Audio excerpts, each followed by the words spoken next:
American সেনাদের জন্য আগাম ৫,০০০ কবর খুঁড়ে রেখেছে ইরান।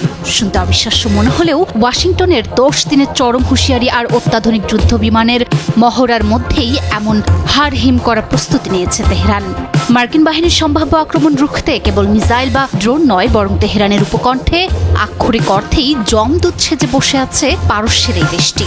সেখানে এখন সারি সারি গর্ত, যা কিনা কেবল মাটি নয়, বরং হোয়াইট হাউসের জন্য এক রক্তক্ষয়ী বারুদ মাখা হুঁশিয়ারি।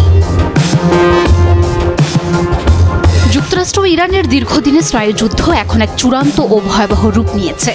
মার্কিন প্রেসিডেন্ট ডোনাল্ড ট্রাম্প বারবার হুমকি দিচ্ছেন, ইরান পারমাণবিক চুক্তিতে রাজি না হলে দেশটিতে চালানো হবে অতর্কিত হামলা।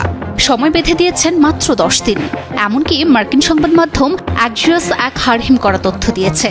তারা বলছে, তেহরান যদি যুক্তরাষ্ট্রের শর্ত না মানে, তাহলে ইরানের সর্বোচ্চ নেতা আয়াতুল্লাহ আলী খামেনি, তার ছেলে মুজতাবা খামেনি সহ ধর্মীয় নেতাদের হত্যার পরিকল্পনা